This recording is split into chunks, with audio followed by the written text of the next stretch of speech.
It's a very complete surprise for me.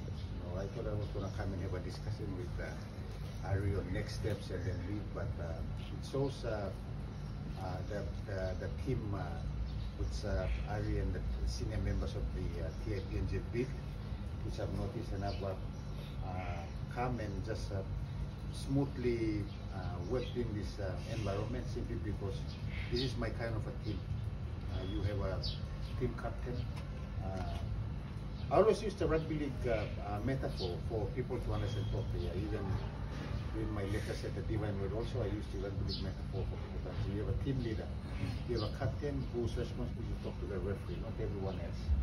Everyone else has a role, and which you all do very well. Sit in there and observe how just one sentence will come from the team leader, and then all the parts are moving, and that's how a team works.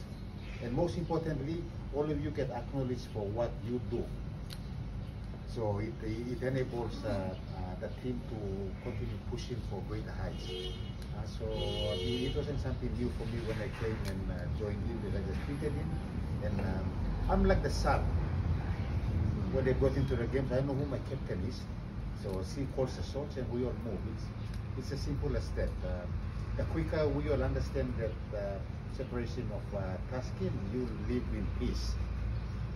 But if you bring your whole baggage from somewhere and you assume that you know better than anyone else, it's a different space. And I, like what Daniel said, I purposely got on this role because I didn't know what NGOs do. I didn't know what NGOs do. All I know is that NGOs are a placard waving people on the roads. They do that, but when I came in, the 6 months was a goal for me. It was very, it was very enlightening and enriching for me as a person.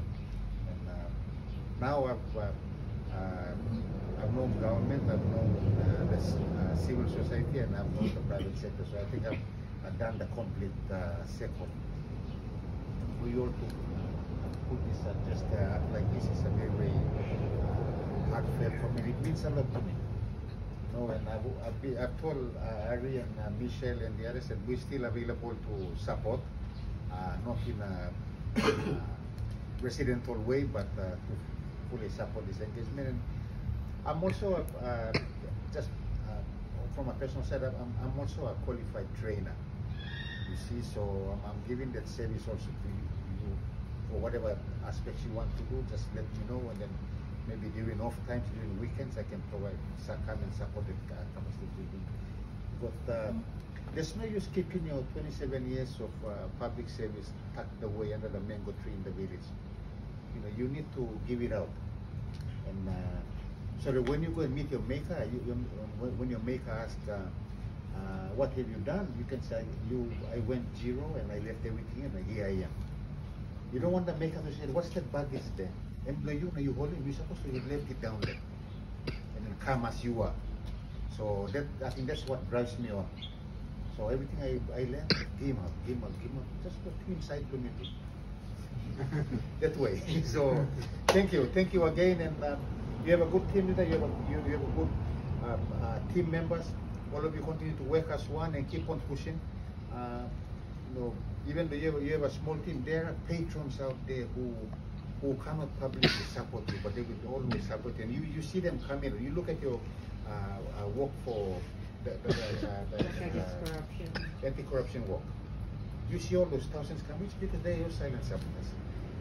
So keep on doing that, and we will continue to support each other. Thank you very much to APEC also for giving me the opportunity to come and do what we did. And it was always fun. Tuesday, Wednesday here, and I'm going to report to my boss. So it was all very well. So thank you very much. Thank you.